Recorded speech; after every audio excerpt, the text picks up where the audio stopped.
Bueno, buenos días, Fede, ¿cómo estás? Bueno, es muy grato saludarte y poder conversar con vos en relación a estos temas de interés en términos de lo que es la innovación, ambidestrismos y los entornos VUCA. Muchas gracias por este espacio. Y bueno, es importante que te presentes, que nos cuentes quién sos, tu trayectoria. Yo sé que muchas personas te conocen, pero muchas otras no. Así que adelante y gracias por esta entrevista. Maxi, muchísimas gracias. Gracias a ti por la invitación. Como siempre, estas conversaciones contigo pues son muy interesantes. Ahorita más tarde explico el por qué.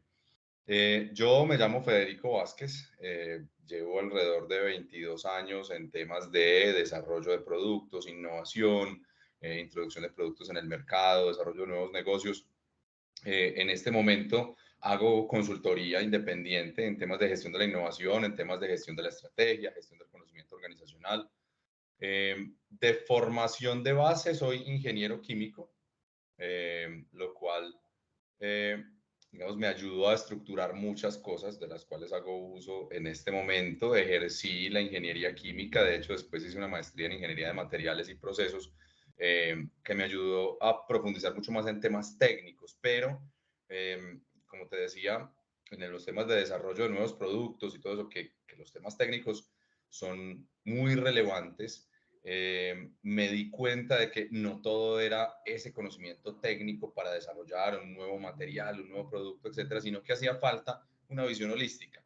Entonces, más tarde me empecé a dedicar a eso en otra de las compañías en las cuales trabajé. Hice otra maestría en gerencia de la innovación y eso me ayudó pues a tener una visión un poco más 360 grados, un poco más holística de lo que es estos temas de innovación. Eh, He trabajado en compañías como Bancolombia, como la organización Corona, como Tronex, y pues allí en temas de manufactura, en servicios, etcétera, he podido utilizar metodologías, herramientas de innovación, metodologías de gestión de la innovación, que son dos cosas diferentes. He podido desarrollar mis propias herramientas y metodologías, y digamos que me siento muy satisfecho por lo que he aprendido hasta este momento, pero que no voy a parar de aprender. Actualmente también soy docente en algunos MBA de la ciudad de Medellín, en algunas maestrías de innovación, incluyendo la que te mencioné que hice, la maestría de innovación de AFIT, de innovación y gestión del conocimiento. Y soy director y evaluador de tesis de maestría en diferentes temas, sobre todo pues en los que les acabo de mencionar. Eso es básicamente mi background, pues. Excelente, muchas gracias, Fede, por tu tiempo y por esa experiencia y por compartirla, ¿cierto? Fede, bueno, como para arrancar con esta conversación, creo que es importante empezar como a identificar o a explicar qué es un contexto o un entorno buca y cómo ese entorno afecta a las organizaciones. Bueno, esas descripciones de entornos que pues el más famoso es Buca, Ujú. aunque más recientemente alguien, James Casho creo que era, acuñó otra sigla que decía que antes era Buca. Buca es un término pues de los años 60, y ahora es Bani, que ya no es Buca sino Bani, y hay otros pues, hay uno que es dizque Rupt, que es como una apócope de disrupt en inglés, pero es rápido, impredecible, paradójico, no sé qué, enredado, el tangled. Entonces, digamos que esto ha tenido diferentes concepciones, pero todas pretenden algo similar y es buscarle alguna explicación a lo cambiante, a lo incierto que es la realidad hoy, sobre todo pues profundizado con los desarrollos tecnológicos que siempre producen esa ansiedad de qué es lo que va a pasar y cada vez más, ¿cierto? Porque cada vez más la tecnología desarrolla tecnología y ya no es solamente el hombre desarrollando tecnología. Entonces, ese entorno buca, que pues no voy a profundizar en que es volátil, incierto, complejo, ambiguo, porque ya sé que la mayoría de tu audiencia lo conoce, lo que intenta es precisamente decir, vea, como el mundo es volátil, o sea, que cambia muy rápidamente, pues usted debe tener una mentalidad que le ayude a no intentar detener esos cambios, sino adaptarse a usted y a su entorno a esos cambios. Como el mundo es incierto, no intente detener esa incertidumbre ni se ponga ansioso por esa incertidumbre. Usted tome medidas para que usted fluya precisamente con eso. Como el mundo es complejo, o sea que depende de muchas variables y usted no sabe si el dólar o la devaluación o la inflación, porque como eso depende de tantas variables, entonces usted intenta predecir y no le da. Entonces, eso también hace que no piense linealmente, por favor. Como el mundo es ambiguo, o sea, que las señales que uno ve a veces significan una cosa, a veces significan otra. Entonces, no intente detener eso, más bien lidere sabiendo que esas son las reglas del juego y usted juegue con lo que esté a su alcance, ¿cierto? Es un poco una visión estoica y los invito a todos, pues, quienes me estén escuchando, a leer y a profundizar un poco sobre estoicismo. Es un poco esa visión estoica de que lo que no se pueda cambiar, no lo cambiemos, estemos preparados y actuemos sobre esas variables que nosotros podemos mover. Excelente, Fede. Y en ese mismo sentido, digamos, readaptarse a ese entorno cambiante, podríamos, digamos, decir que el ambidiestrismo es protagonista en relación a esto. Definitivamente. Primero, digamos que quisiera como que homologuemos a ver si estamos en la misma página de lo que es ambidestrismo. Ujú, Hace muchos años los diferentes autores, sobre todo pues consultores de organizaciones, han planteado que la organización tiene que moverse entre algunos los llaman explotar y explorar, Christensen ujú, decía el dilema del innovador, etcétera, pero ahí la realidad es, el negocio de hoy es lo que ha traído éxito en cualquier organización hasta hoy, porque pues si está viva es porque ha tenido éxito. Entonces, una de sus apuestas de una organización debe ser cuidar el negocio de hoy. ujú. Pero como todo no depende de uno, hay competencia, hay entorno, hay cambios políticos, hay cambios ecosistémicos, etcétera, eh, hay que estar planteando apuestas de futuro. Las apuestas de futuro, evidentemente, no nos van a dar, digamos, no van a aportar el valor suficiente hoy porque apenas los vamos a explorar, ni nos van a poder a permitir capturar valor inmediatamente porque todavía estamos jugando con esa incertidumbre. Entonces, primero tiene que ser varias apuestas y deben ser unas semillas que las vamos gestionando para que en un futuro ese sea el hoy de la organización. Entonces, en un entorno buca, pues para tomar esta definición que acabamos de dar, cobra mucho sentido que la organización diga, mi negocio de hoy, pues no tiene garantizado el futuro. Entonces, debo explorar, además de explotar mi negocio de hoy, debo explorar otros nuevos escenarios posibles para que con mis capacidades yo pueda lograr causar impacto y también capturar valor y monetizar en un futuro que todavía es incierto y desconozco. Entonces, entre más incierto y entre más volátil y entre más ambiguo, etcétera, sea el entorno, pues yo debo apostarle más a cuidar el hoy, a explotar muy bien el hoy, pero además buscar posibles escenarios futuros porque de pronto mi negocio de hoy, como le ha pasado a muchas organizaciones, pues tiene fecha de vencimiento y me quedo sin esa seguridad del hoy. Bien, Fede, y desde tu experiencia, ¿has llevado casos? O sea, tengo entendido que es como separarse un poco del core del negocio, ¿no es cierto? De manera tal que esa exploración me permita, digamos, obtener nuevos modelos de negocio y a partir de ahí empezar como a trabajarlos. Yo te pregunto, desde tu experiencia, ¿cómo has llevado a cabo esas estrategias al interior de las distintas empresas donde estuviste participando? Bueno, El ambidextrismo pasa por un concepto que para mí es aún mucho más importante que el mismo concepto de ambidextrismo. Ok, Inclusive porque quiero, digamos que en lo que yo he vivido, posiblemente pues pueda estar equivocado, pero uno pone el ambidextrismo como si fueran dos cosas aparte, explotar y explorar.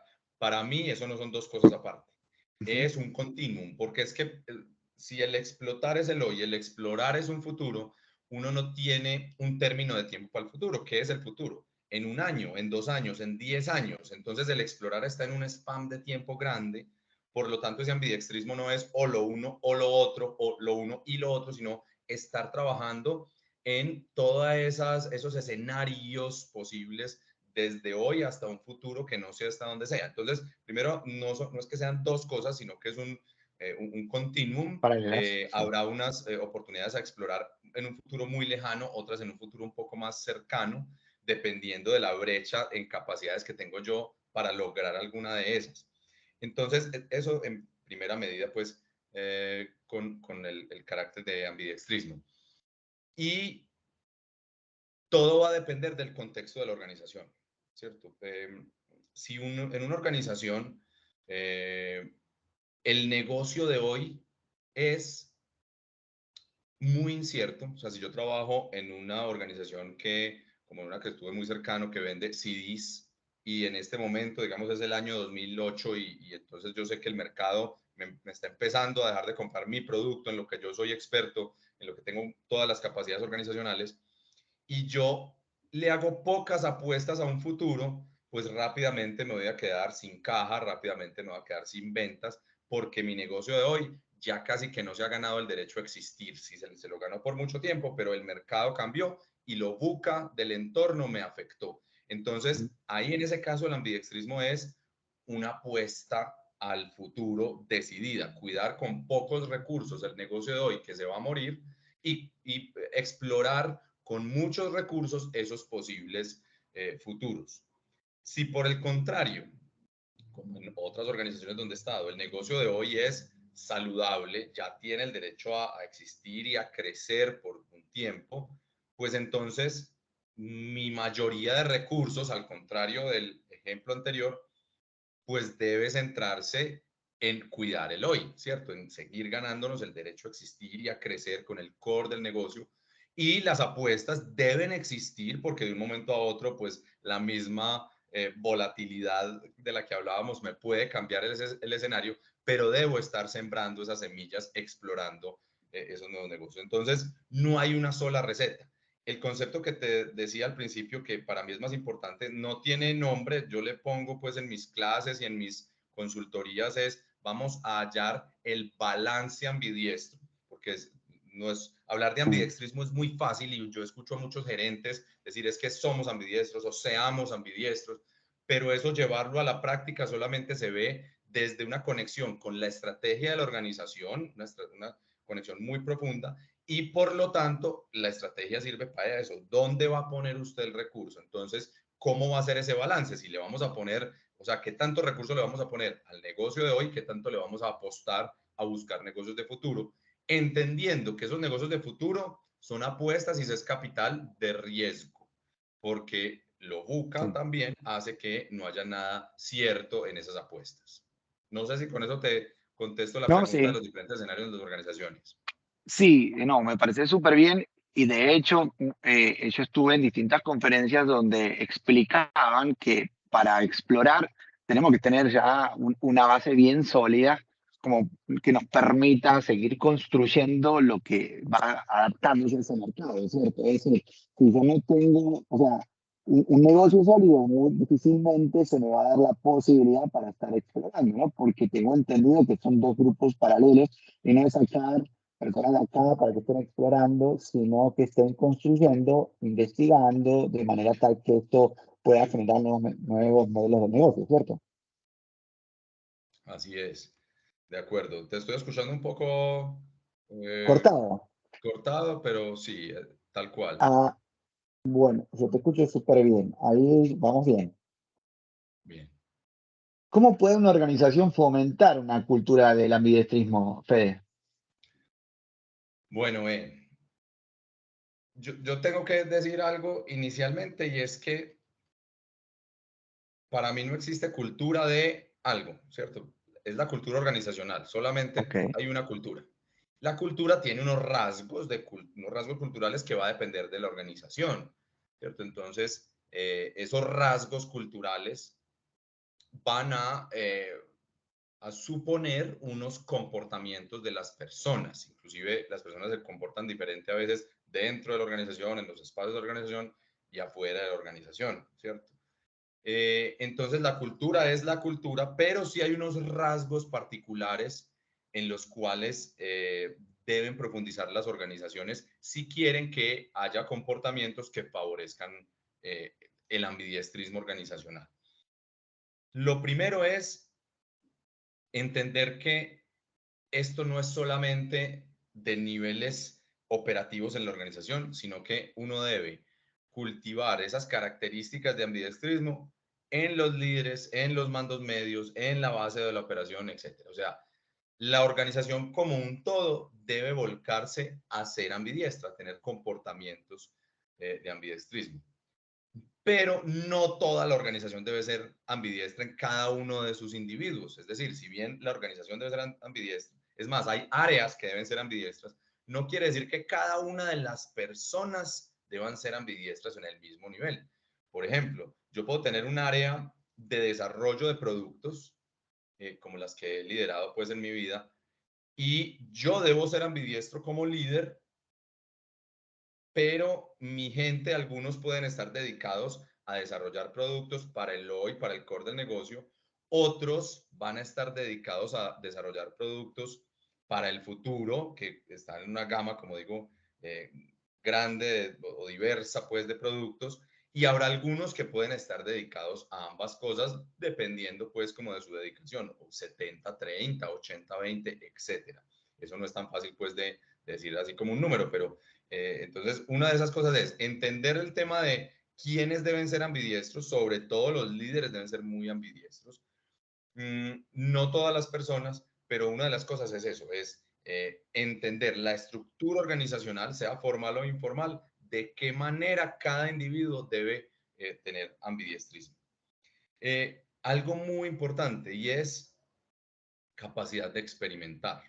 Para mí eso es básico y solamente desarrollando la capacidad de experimentación, en consecuencia uno va desarrollando ambidiestrismo. O sea, el ambidiestrismo es una cosa que yo me he dado cuenta de que uno no le trabaja a ser ambidiestro, uno le trabaja a un entorno y emerge el ambidiestrismo en la organización. Entonces, esa capacidad de experimentación que tiene que ver con metodologías y herramientas de experimentación, pero también con una mentalidad, con unas habilidades emocionales que te permitan arriesgarte, pues causan que haya experimentos. Y eso tiene que ver con otro rasgo cultural y es la capacidad de tomar riesgos. Habrá gente que sea más arriesgada que otras, o sea, nuevamente, no toda la organización debe tener esa capacidad, pero uno debe saber qué personas en la organización deben desarrollar esa capacidad de tomar riesgos, porque es que tomar riesgos es todo un arte, no es que yo soy muy arriesgado, entonces voy a invertir 1.000 millones de pesos y no sé qué, no. Tomar riesgos es porque como el mundo está en buca, la incertidumbre en muchos de los negocios que estamos explorando es muy alta, entonces uno no invierte, el nivel de inversión no puede ser al nivel de la incertidumbre, tiene que ser muy bajito y uno invierte en aprendizaje organizacional. Entonces uno invierte lo mínimo que le permita mirar pues, validaciones, hacer validaciones. Si eso que yo pienso puede tener deseabilidad en el mercado, si eso que yo pienso es para ciertos segmentos o para otros. Entonces, en la medida que yo voy invirtiendo poquitos, haciendo productos mínimos viables, haciendo pilotos, pues prototipos de toda índole, pues entonces yo lo que estoy haciendo es invirtiendo lo mínimo en aprender y así es invertir en bajar la incertidumbre. Y solamente cuando la incertidumbre baja, yo puedo decidir si sigo invirtiendo y ahí sí invierto grande porque ya tengo un terreno más conocido o si dejar de invertir porque lo que me dice ya el aprendizaje es que no hay futuro en esa exploración particular que estamos haciendo. Entonces, tomar riesgos es otra de las grandes características. Un tema que a mí digamos, me ha taladrado mucho la cabeza es el balance de una organización entre pasión y método. A veces hay organizaciones o personas en las organizaciones que son muy apasionadas y muy arriesgadas. Uno en las startups ve mucho eso. No nos quedemos planeando, arriesguemos, pero eso a la larga puede tener consecuencias negativas. Cuando uno desde un corporativo trabaja con una startup, digamos que esas dinámicas son interesantes porque hay avances, pero a veces esos avances están soportados en pilares muy frágiles. Por no haberse dado el tiempo de pensar un poco, etcétera, porque su dinámica es muy rápida. Entonces, puede tener debilidad en temas contables, debilidad en temas jurídicos, legales, de propiedad intelectual, etcétera. Y eso puede ser peligroso. Entonces, tener pasión es muy importante, pero tener método también lo es. Entonces, a veces los corporativos tienen mucho más método que pasión. No estoy hablando que lo uno sea exclusivo de las startups y lo otro de los corporativos, no, Sí. pero es como para ejemplificar un poco. Entonces, ese balance entre pasión y método, hay gente o organizaciones que son muy metódicas y eso es bueno porque se van saltando, pues digamos, se van eh, recorriendo pasos necesarios, pero a veces la toma de riesgos que decía ahora, pues desaparece un poco, ¿cierto? Se ve un poco olvidada. Entonces, ¿cómo equilibramos pasión y método? Las organizaciones que, digamos, entrenan a las personas en ello, en ese balance, pueden tener muchos, muy buenos frutos. En general, yo creo que los rasgos culturales más importantes pueden ser eso, saber tomar riesgos, experimentar, balancear pasión y método. Y obviamente hay que tener dentro de los comportamientos y dentro de las metodologías es exploración de futuros. A veces eso es complejo, explorar futuros, porque se vuelve algo muy especulativo, etcétera. Pero esa exploración de futuros, de tendencias, de cómo se está comportando la sociedad, etcétera, debe ser un comportamiento habitual en muchas de las personas de la organización. Excelente, Fede. Ahí estás hablando un poco, o sea, en términos culturales. Ahora, ¿qué habilidades y competencias son necesarias en los líderes, ¿no? Para que se pueda ejecutar el ambidestrismo, digamos, con éxito. Bueno, para mí hay muchas, pero para mí existe dos o tres que son como las que se me ocurren en este momento, que son las más importantes. Una de ellas es la habilidad de otorgar seguridad emocional, seguridad psicológica a las personas que están liderando. Ujú, ¿Qué quiere decir eso? Es que si estamos hablando de experimentar, si estamos hablando de incertidumbre, las personas de mi equipo deben poder levantar la mano y decir, yo no sé hacer lo que vamos a hacer. Necesito tiempo, necesito capacitación, necesito paciencia, porque en muchas organizaciones no existe eso. A la gente le da miedo levantar la mano. La gente debe poder decir, me equivoqué. Yo pensé que este era un buen negocio y no lo fue. Entonces, esa seguridad emocional, esa seguridad psicológica es algo que debe crear el líder. En eso se basa digamos, uno de los pilares de la confianza. La confianza es ujú, súper importante para esas cosas. Eh, Puede haber otro y es la visión sistémica de la organización. Un líder debe tener una visión muy sistémica.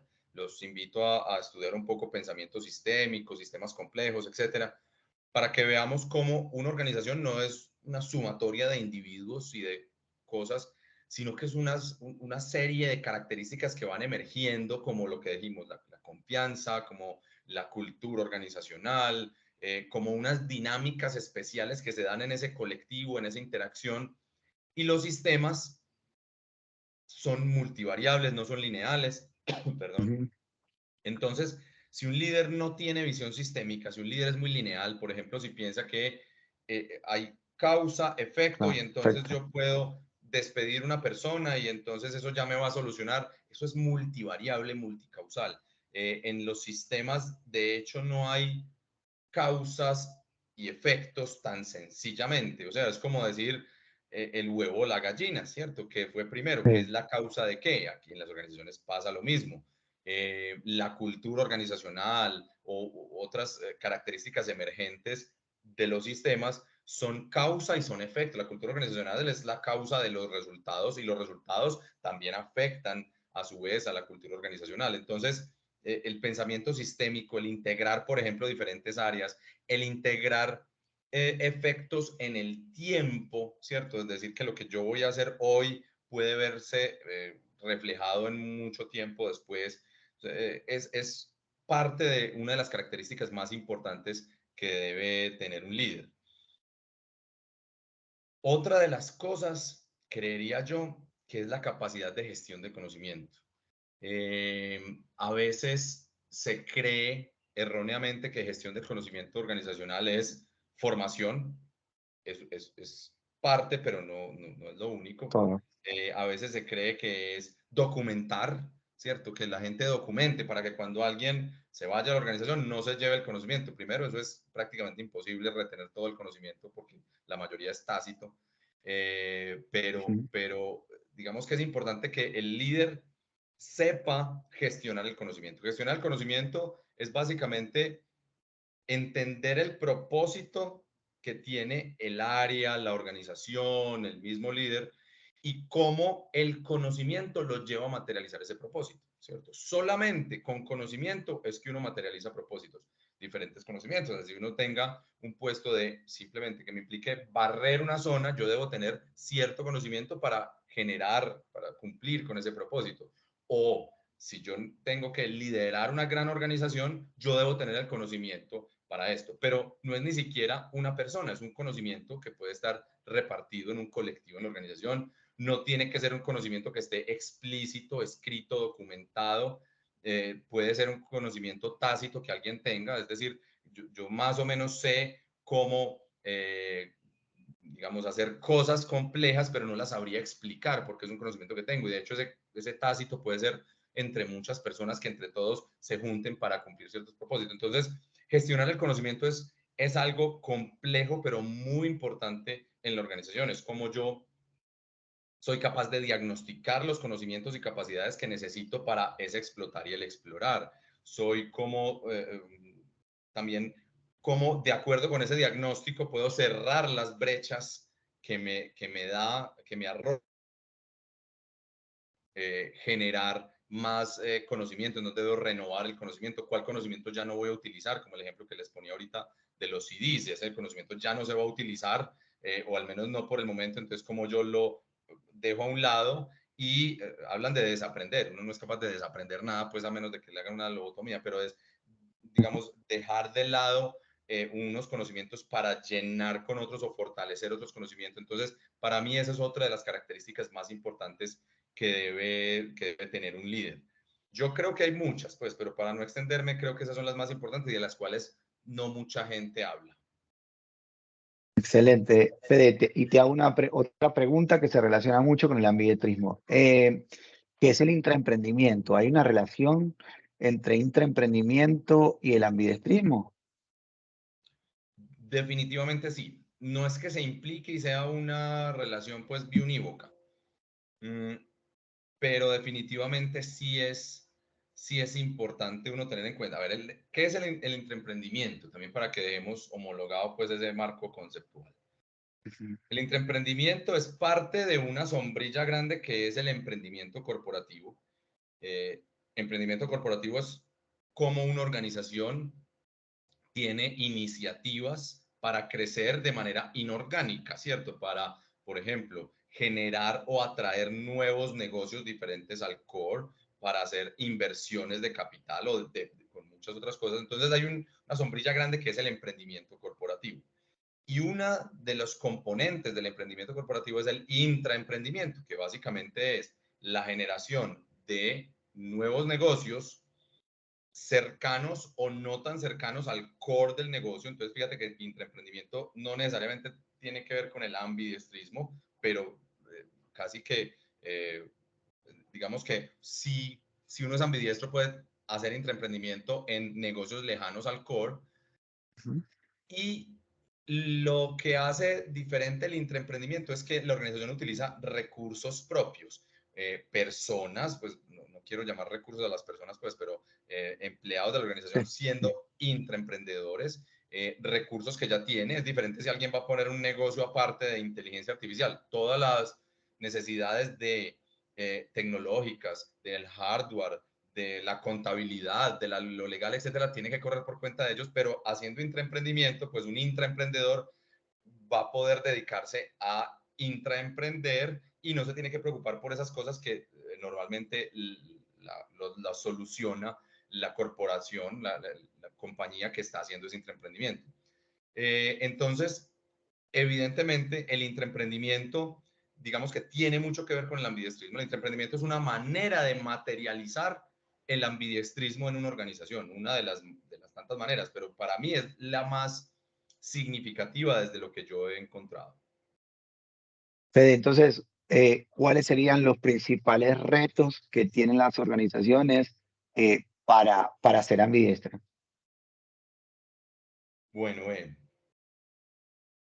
uno de ellos es hacer conciencia de las capacidades organizacionales. Yo he visto muchas organizaciones que no saben que tienen capacidades porque solamente piensan en las capacidades con esas, eh, con el quehacer normal medular de la organización. Entonces, si una organización sabe hacer baterías, cree que sus capacidades están en torno a hacer baterías, pero desconoce que puede tener capacidades en, en áreas de apoyo, ¿cierto? En seleccionar un personal idóneo, en ciertas capacidades técnicas que, digamos, para desarrollar personas, no sé, capacidades de diseño.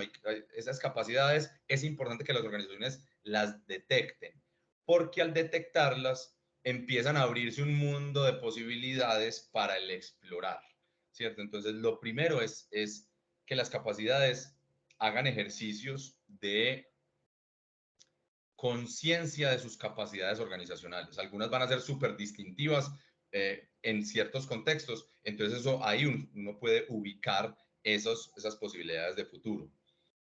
Eh, Otra muy importante, te lo mencionaba ahora un poco, y es qué tendencias hay.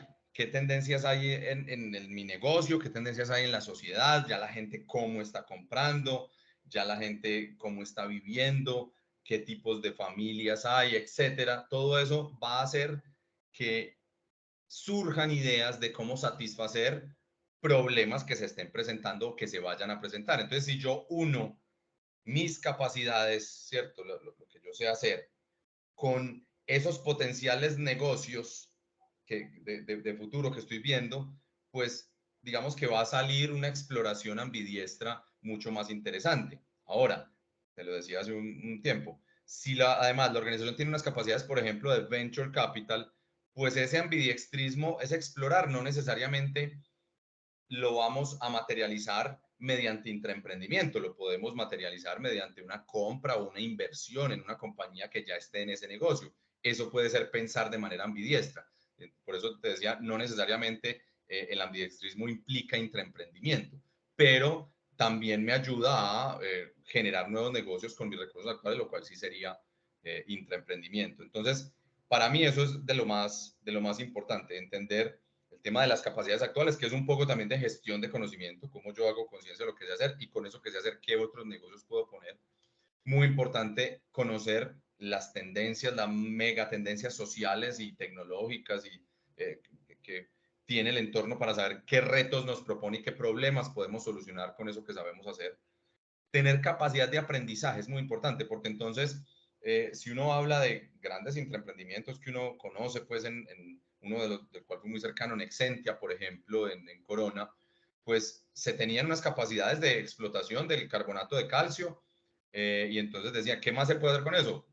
Uno es el core del negocio, hacer cerámica, pero otro Ujú. puede ser la suplementación humana y animal.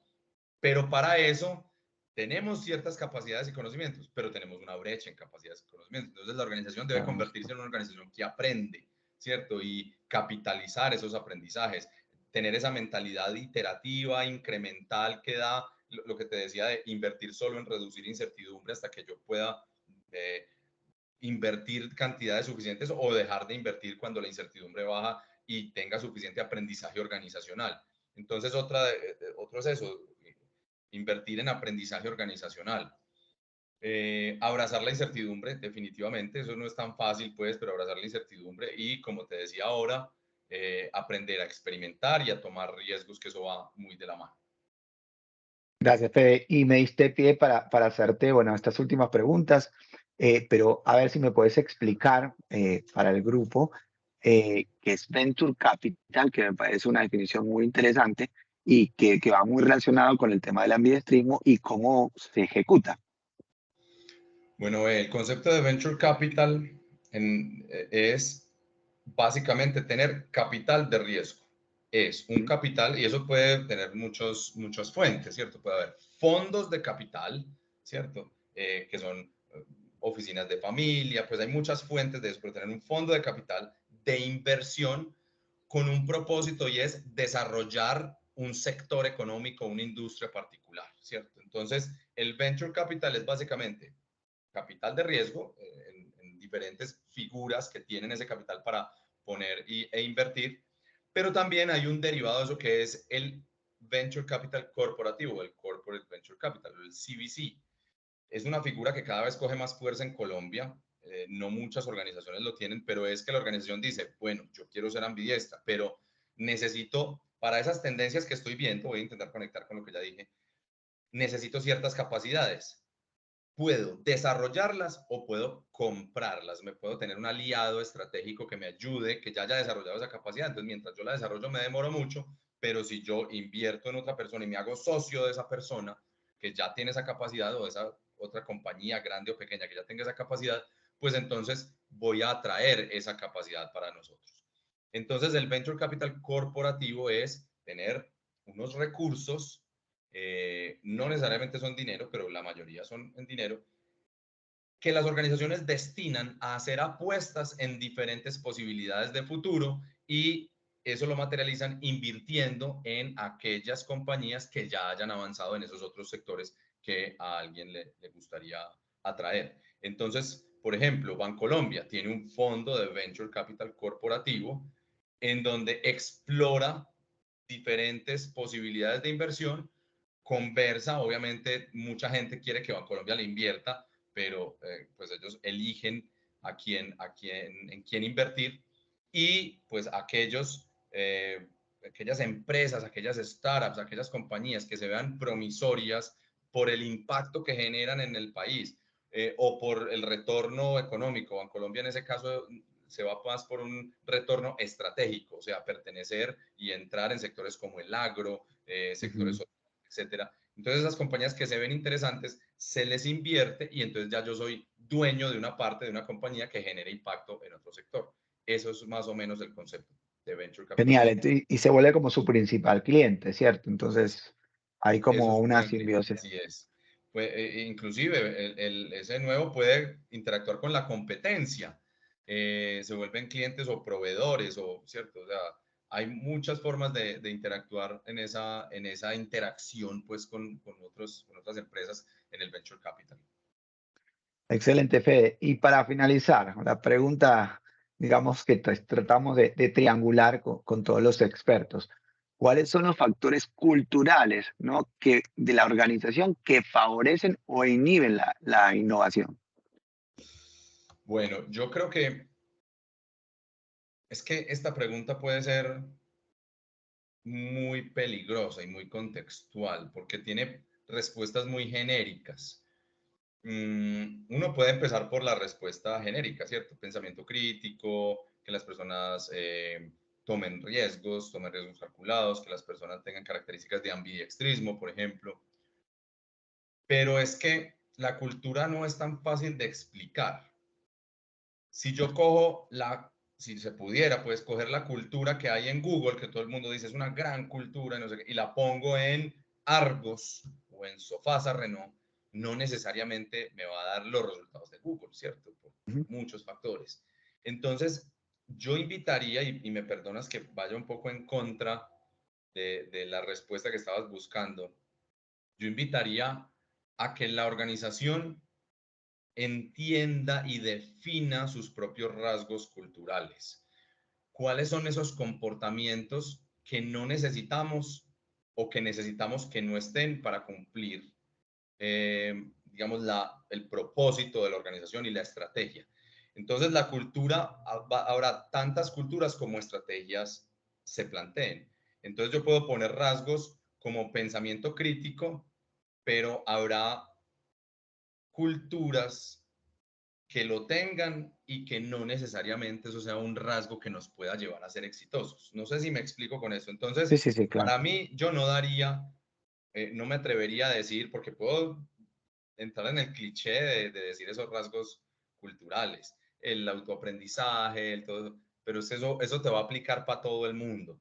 De hecho, muchos de los rasgos culturales tienen una característica y algunos autores lo han demostrado, que algunas cualidades en exceso pueden ser defectos. Por ejemplo, la paciencia, eso puede ser una cualidad, pero si yo tengo paciencia en exceso y yo permito que otros, eso puede ser un defecto. Entonces, los rasgos culturales no son difíciles de explicar. Sé que hay muchos autores, sé que tienes amigos, a muchos autores de cultura organizacional, pero yo me saldría un poco del molde para decir, la organización tiene que decidir qué tipo de comportamientos se necesita, qué tipos de comportamientos se deben erradicar, eh, y intentar siempre cerrar esa brecha, porque no es solamente declarar, la organización puede declarar que esta es mi cultura, estos son mis comportamientos, pero no es que los declare, los publique y al otro día ya todo el mundo tenga eso, es cómo cerramos esas brechas. Inclusive, en mi experiencia también, y puedo también estar equivocado, pero todo lo que yo he vivido,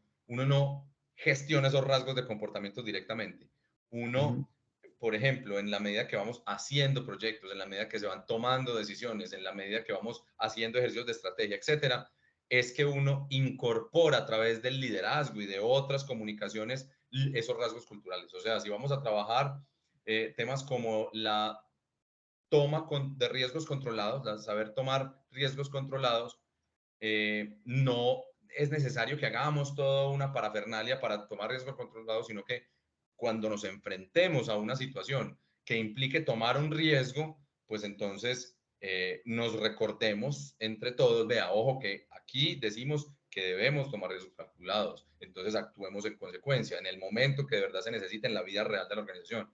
O si decimos que debe ser una organización austera, por ejemplo, o sea, gastar lo mínimo posible para no hacer esas grandes inversiones, entonces no es que haya que hacer una intervención de la austeridad, es que cuando vamos a tomar decisiones y haya reuniones que se puedan hacer virtuales, etcétera, entonces tomemos decisiones de no viajar o cosas de eso. Entonces es cómo voy incorporando esos rasgos y esos comportamientos que yo necesito en particular en mi contexto, en mi tiempo, porque eso es otra cosa importante.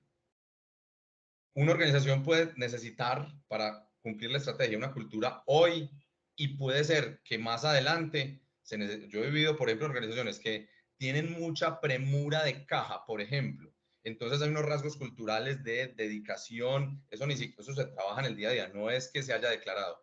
Dedicación hasta las 7 de la noche, mucha gente, etcétera. Eso se vuelve cultura, que la gente tiene un sentido de urgencia y le gusta aportar. Pero esa misma organización, más adelante, que se encuentre un poquito más, entonces la cultura también es circunstancial en las organizaciones. Entonces, me voy a disculpar contigo que no te respondí como esperabas con los rasgos culturales, pero sí quisiera sentar como ese framework, ese marco de actuación para que las organizaciones, viendo su estrategia, su propósito y el impacto que quieren generar, describan qué tipo de comportamientos en ese momento se necesitan y que vayan haciendo ese mismo ejercicio siempre, cada 6 meses, no sé, para que vean si ya hay comportamientos que no es necesario declarar o otros comportamientos que se deban incluir. No, excelente, Fede. ¿Y será que esto se relaciona con el tema de la coherencia entre lo que pensamos, sentimos y actuamos? Sí, definitivamente. Eh, yo hago una analogía siempre con el amor propio, porque a veces hay digamos, las organizaciones deben tener amor propio, pero amor propio no es, a ver, cuando uno siente estima, amor por otra persona, uno no le está, eso no quiere decir que uno le está diciendo usted está muy bonito, o usted es muy inteligente, eso no es amor propio, eso es adular. Entonces, amor propio en la organización no es decir somos fuertes, somos poderosos, no. Cuando uno siente amor por otra persona, lo que hace es cuidarla y tomar decisiones en consecuencia con lo que esa persona quiere, o estimularla a que esa persona tome decisiones en consecuencia con lo que quiere. O sea, si es una persona que necesita cuidar su peso corporal, entonces amor propio es tomar decisiones de yo no me voy a comer el pan y todas esas cosas, sino que me voy a cuidar. Eso es amor propio. Entonces la organización debe ser lo mismo. ¿Cómo cultivamos el amor propio en la organización? Con la coherencia, ¿cierto? Porque si necesitamos tener apuestas de futuro porque declaramos que somos ambidiestros, entonces a la hora de hacer estrategia, a la hora de hacer las conversaciones que implica la estrategia, pues incluyamos y seamos coherentes de esas apuestas, ¿cierto? Por ejemplo, ese ambidiestrismo debe materializarse en recursos, como te decía ahora, como el dinero. Entonces, ¿qué tanto le vamos a poner al explorar y qué tanto lo vamos a dejar en el explotar? Eso debe ser suficientemente coherente como para que todas las decisiones entre lo que declaramos y lo que actuamos sea fluido y nos impacte. Por ahí dice, se necesitan líderes que pongan el recurso donde pusieron el discurso. Brutal. Bueno, Fede, muchísimas gracias por tu tiempo, espectacular. Es toda esta información de mucho valor para los equipos de trabajo, así que muy agradecido con vos.